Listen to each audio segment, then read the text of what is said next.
Well, the Presidio Tunnel Tops is set within the Presidio, and the Presidio is set within the Golden Gate National Recreation Area. The Golden Gate National Recreation Area is the country's largest urban national park, and that's a unique title.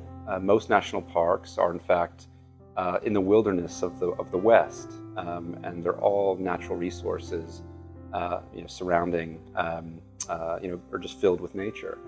The Golden Gate National Recreation Area is hilltops and coastal landscapes, but it's also a series of urban spaces that the military used. It includes Alcatraz, which is a former prison out in the bay. And so it's a very unique format of national park system. When we started, we had a very simple idea. We wanted to extend the central lawn of that project out over the tunnels to a point.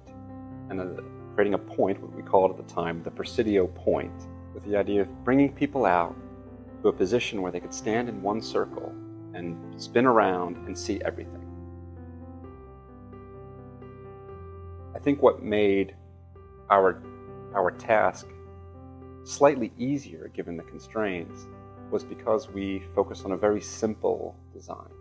When you're working with a historically registered place like the Presidio is, generally, anything that is new does need to look new.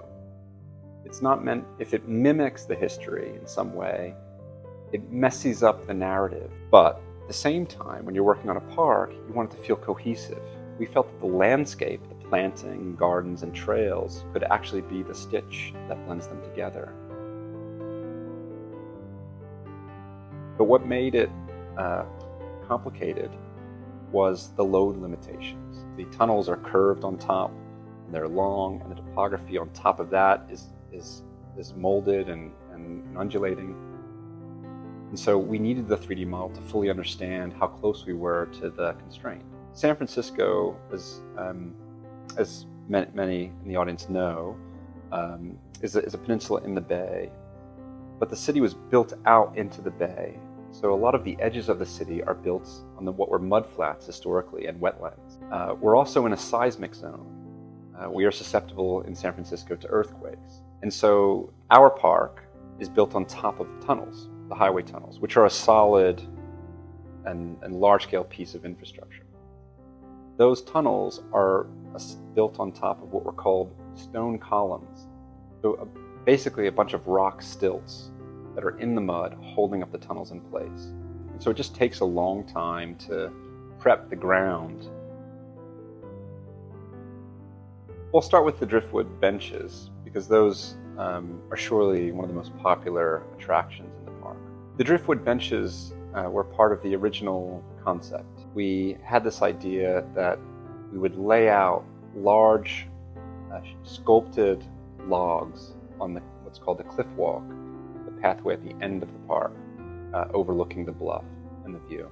So having furniture that they can share is a way of pulling people together in one place. And so what you see when you look at the driftwood benches is you see the exterior shape of a sculpted, beautiful form, but it's made with a series of 9-inch square wood beams. And that collection of these beams was then milled with CNC machines into the final sculptural form. In thinking about the form, we also thought about wind protection, being out on the Presidio tunnel tops. And so the large backs on the top of the benches were also meant as windbreaks. And they point in different directions as the benches swerve down the pathway.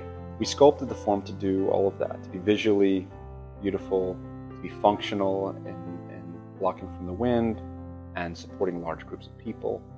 The other thing I'll say is that when you're working with wood, wood is not a stable product, especially when it's coming from live trees. It was a challenge in getting it all to fit together. Well, yeah, it shrinks when it dries, but it also twists. When it was milled originally, it has this nice pale pink tone to it. And so it has a beautiful, rich color.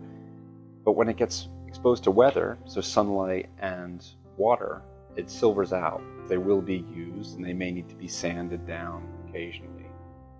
But there are cypress benches in the park that have already been there for 50 years. So we anticipate that they'll last for several decades.